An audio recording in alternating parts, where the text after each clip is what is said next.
জাতীয় দলের যে চুক্তি, সেই চুক্তির আওতায় আসলে খুব কম সংখ্যক ক্রিকেটাররাই আছেন। বাকি যারা আছেন তারা কিন্তু বিভিন্ন লিগ খেলেন এবং সেখান থেকে তাদের আসলে অর্থের উৎসটা আসে।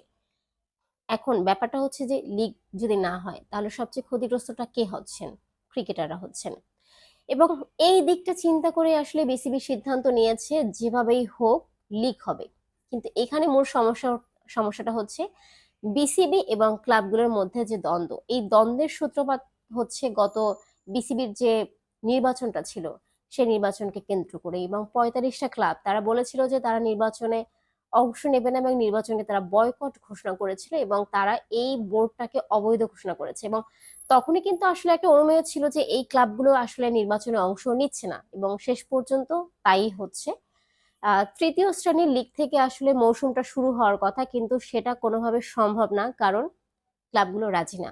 এবং প্রথম শ্রেণীর ক্রিকেট সেটা হচ্ছে আগামীকাল থেকে শুরু হচ্ছে, কারণ এখানে হচ্ছে সবচেয়ে বেশি সংখ্যক, মানে 12টা ক্লাব রাজি এবং 20টা ক্লাবের মধ্যে, এবং 8টা ক্লাব তারা রাজি না। সুতরাং এই 8টা ক্লাবকে বাদ দিয়ে হচ্ছে এই লিগটা শুরু করার চিন্তা ভাবনা করা হচ্ছে, এবং সেখানেও কিন্তু আসলে আইনি বাধা আসতে পারে। সুতরাং এই লিগটা আয়োজন করার পর মাঝপথে সেটাও বন্ধ হয়ে যেতে পারে। এবং মোটামুটি বলা যায় যে এটাই অনুমেয় যে লিগটা শুরু হলেও সেটা আসলে চলমান থাকবে না। এবং আছেও কিন্তু বিসিবিতে যারা এইসব ক্লাবগুলোর মালিক বা হচ্ছে এইসব ক্লাবের কর্মকর্তারা আছেন, তারা কিন্তু এখানে এসেছেন এবং তারা বলছেন যে তারা আসলে লিগ খেলতে চান, কিন্তু এই বোর্ডের অধীনে তারা খেলবেন না। তাহলে উপায় কি? যদি এই বোর্ডের অধীনে তারা না খেলেন তাহলে প্ল্যান বি, এই ভাবনা চিন্তায় এগোচ্ছে বিসিবি। তারা হচ্ছে প্ল্যান বি এর অধীনে তারা অন্য একটা টুর্নামেন্ট খেলবে। এখন সেটাও আসলে কতটা এক্সিকিউট করা সম্ভব হয় সেটাও কিন্তু একটা প্রশ্নের জায়গা। এই যে বিসিবি এবং ক্লাবগুলোর যে দ্বন্দ্ব, সেই দ্বন্দ্বের সবচেয়ে বড় বলি হচ্ছেন ক্রিকেটাররা। আহ যদিও ক্রিকেটাররা আসলে এই যে আহ, তারা যে খেলছেন, তারা যে ম্যাচগুলো খেলছেন বা খেলবেন, সেখানে আসলে তারা টাকা পান কিনা সেটাও কিন্তু একটা প্রশ্নের জায়গা থেকে যায়। কারণ এরকম অনেক অভিযোগ শোনা যায় যে তারা ক্লাব থেকে ঠিকঠাক টাকা পাচ্ছে না, তাদের ম্যাচ ফি পাচ্ছেন না। এবং সেক্ষেত্রেও কিন্তু আসলে বিসিবি তাদের 50% হচ্ছে বাড়িয়েছে, যেখানে আগে 9 লাখ পেত সেখানে আরো আরো বেশি তারা পাচ্ছেন।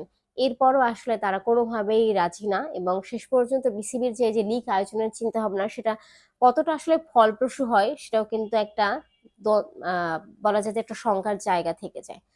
এবং বিসিবির সবচেয়ে যেটা ইতিবাচক দিক লেগেছে যে তারা চাচ্ছেন যে ক্রিকেটাররা যাতে কোনোভাবে ক্ষতিগ্রস্ত না হন, এবং ক্রিকেটারদের জন্য যে একটা ওয়েলফেয়ার অ্যাসোসিয়েশন আছে, কোয়াপ, তারাও চাচ্ছেন যে যে কোনো ভাবেই হোক এই লিগটা যাতে আয়োজন করা হয়। দেখা যাক কালকে হচ্ছে এটার আহ, আনুষ্ঠানিকতা শুরু হবে এবং কতটা হচ্ছে এই লিগগুলো আয়োজনের পথে এগিয়ে যেতে পারে। কারণ যে ক্লাবগুলোর কথা বললাম তারা কিন্তু এখনো ভেটো দিচ্ছে এবং তারা ভেটো দিতে থাকবে। তারা লিগ খেলতে যাচ্ছে কিন্তু তারা এই বোর্ডের অধীনে খেলতে যাচ্ছে না। বলা যায় যে একটা মানে দ্বন্দ্বের জায়গা, যে দ্বন্দ্বের আসলে কোনো অবসান এখন পর্যন্ত সম্ভব না। যদিও বিসিবি এর আগেও কিন্তু এই ক্লাবগুলোর সাথে বসতে চেয়েছিল, কিন্তু কোনো ফলপ্রসূ আলোচনা হয়নি, এবং এখন পর্যন্ত এই ব্যাপারটা আসলে একটা দোলাচলের মধ্যে দুলছে, এবং শেষ পর্যন্ত কোন দিকে হেলে যায় সেটা দেখার জন্য অপেক্ষা করতে হবে।